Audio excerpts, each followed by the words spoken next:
Assalamualaikum warahmatullahi wabarakatuh. Perkenalkan, nama saya Pina dari kelas 2B D4 Administrasi Niaga. Nah, pada kesempatan kali ini saya ditugaskan untuk menyampaikan atau menjelaskan sedikit materi tentang bank syariah oleh dosen saya, yaitu Pak Ahmadi Usman, SEMAPPIE.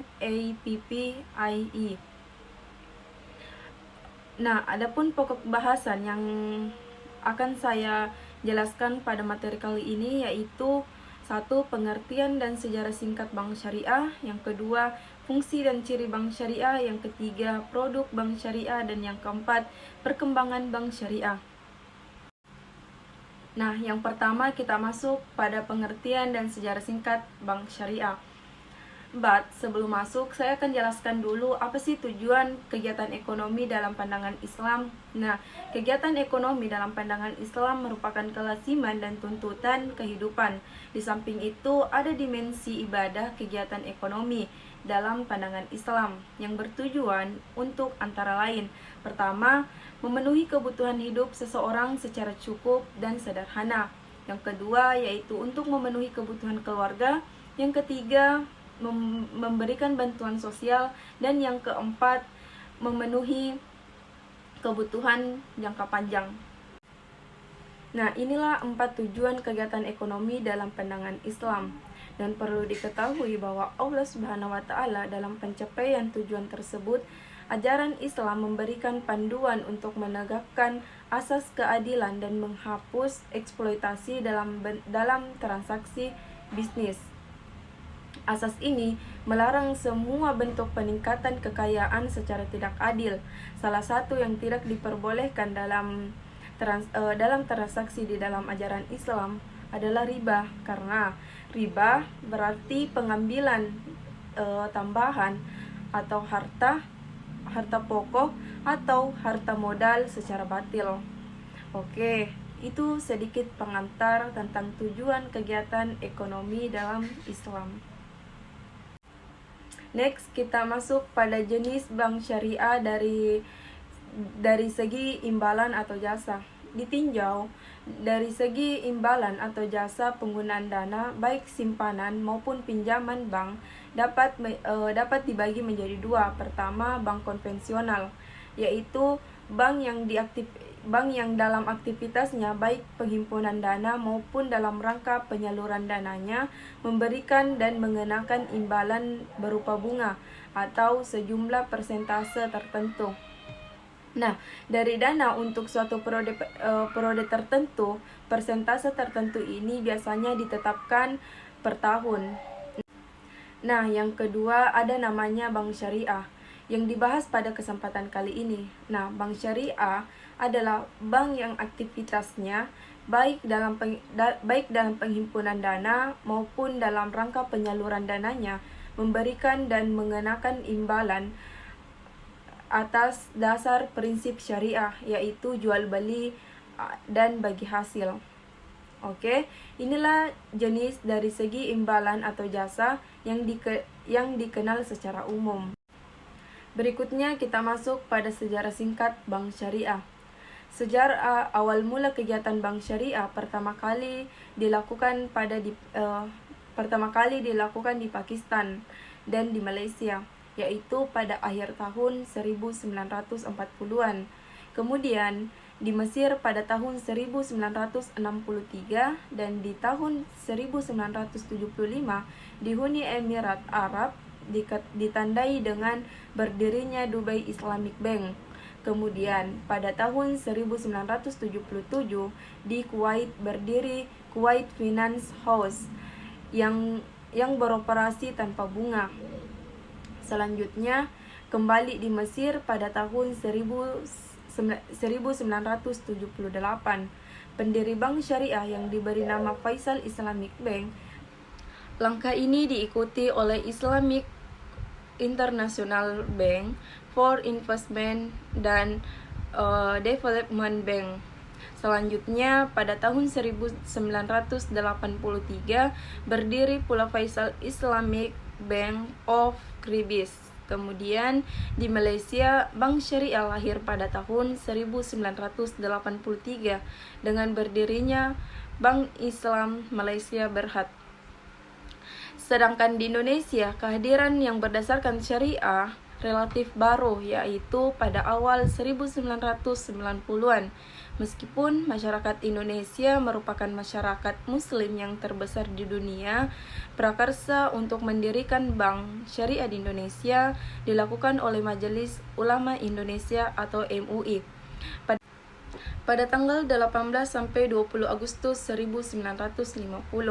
Namun, diskusi tentang bank syariah sebagai basis ekonomi Islam sudah dilakukan pada awal tahun 1980. Bank syariah pertama di Indonesia merupakan hasil kerjasama tim perbankan MUI, yaitu dengan dibentuknya PT Bank Muamalat Indonesia atau BMI, yang ada pendiriannya ditandatangani pada tanggal 1 November 1991. Jadi, yang dimaksud dengan Bank Syariah berdasarkan Undang-Undang Republik Indonesia Nomor 21 Tahun 2028 tentang Perbankan Syariah, yaitu bank yang menjalankan kegiatan usahanya berdasarkan prinsip syariah dan menurut jenisnya terdiri atas Bank Umum Syariah dan Bank Pembiayaan Rakyat Syariah. Nah, inilah sedikit tentang pengertian bank syariah berdasarkan Undang-Undang Nomor 21 Tahun 2028. Selanjutnya, fungsi bank. Nah, ada beberapa fungsi bank syariah. Yang pertama yaitu manajer investasi bank syariah. Manajer investasi merupakan investasi dari pemilik dana yang dihimpun karena besar kecilnya pendapatan, yaitu bagi hasil yang diterima oleh pemilik dana. Yang dihimpun sangat tergantung pada keahlian, kehati-hatian, dan profesionalisme dari bank syariah. Bank syariah bisa melakukan fungsi ini berdasarkan kontrak mudharabah di dalam kapasitasnya sebagai seorang mudarin, yaitu seseorang yang melakukan investasi dan yang melakukan investasi dana pihak lain. Yang kedua yaitu investor bank syariah. Investor adalah menginvestasikan dana yang disimpan pada bank, baik itu dan dana pemilik bank maupun dana rekening investasi dengan jenis dan pola investasi yang sesuai dengan syariah. Investasi meliputi angka mudharabah, sewa menyewa atau musyarakah, dan pembentukan perusahaan serta lainnya. Fungsi yang ketiga yaitu jasa keuangan. Dalam menjalankan fungsi ini, bank syariah tidak jauh berbeda dengan bank konvensional, seperti memberikan pelayanan clearing transfer, inkaso pembayaran gaji, dan sebagainya. Hal ini dapat dilakukan atau tidak melanggar prinsip-prinsip syariah. Bank syariah juga menawarkan berbagai jasa keuangan untuk memperoleh imbalan atau agensi kontrak atau sewa. Contohnya adalah letter of guarantee, wire transfer, dan letter of credit. Berikut yang terakhir adalah fungsi sosial. Fungsi sosial adalah fungsi sosial konsep perbankan syariah yang mengharuskan bank-bank syariah memberikan pelayanan sosial baik melalui pinjaman, kebijakan, atau zakat, dan dana sumbangan sesuai dengan prinsip-prinsip Islam. Nah, inilah 4 fungsi bank syariah yang perlu diketahui. Selanjutnya, kita next ke ciri-ciri bank syariah. Apa aja sih ciri-ciri bank syariah? Nah, bank syariah di samping itu, konsep perbankan Islam juga mengharuskan bahwa Islam untuk memainkan peran penting di dalam pengembangan sumber daya manusianya dan memberikan kontribusi bagi kesejahteraan sosial. Nah, ciri-ciri yang pertama yaitu bagi keuntungan disepakati pada waktu akan perjanjian diwujudkan dalam bentuk persentase yang besarnya tidak kaku atau bebas melakukan tawar-menawar dalam batas yang wajar.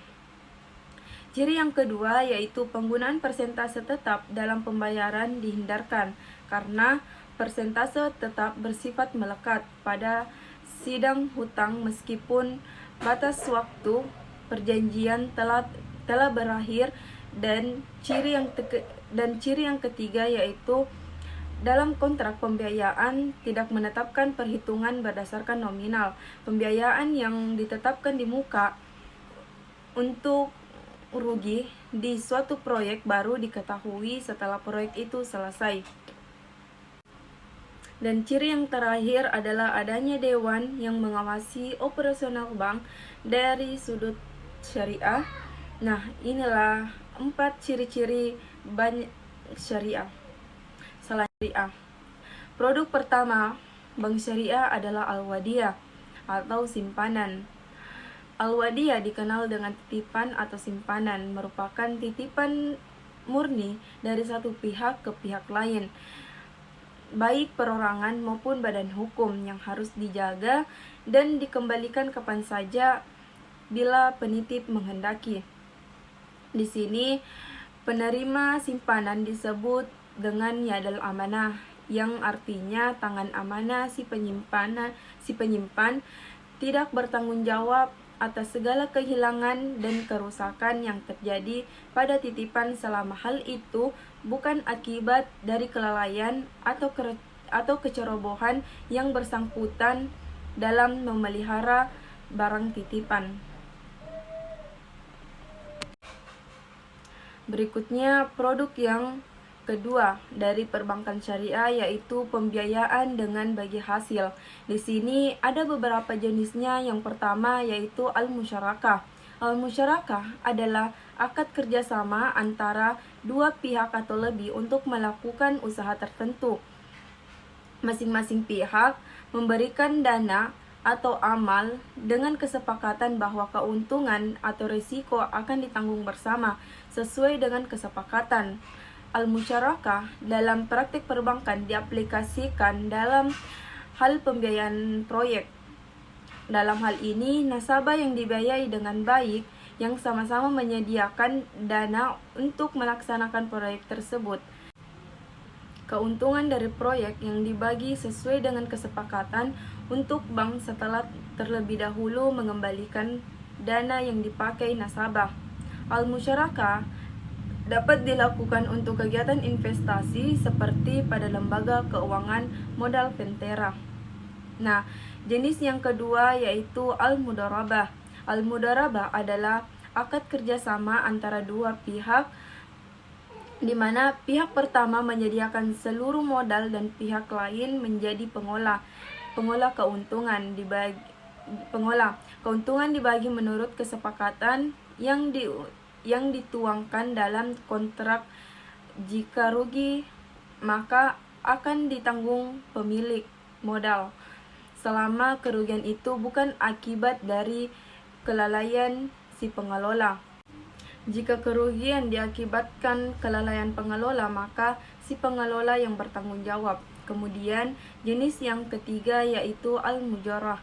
Pengertian al-mujarah adalah kerjasama pengelolaan pertanian antara si pemilik lahan dengan penggarap pemilik lahan, menyediakan lahan kepada penggarap untuk ditanami produk pertanian dengan imbalan bagian tertentu dari hasil panen. Dalam dunia perbankan, kasus ini diaplikasikan untuk pembiayaan bidang plantation atau dasar bagi hasil panen.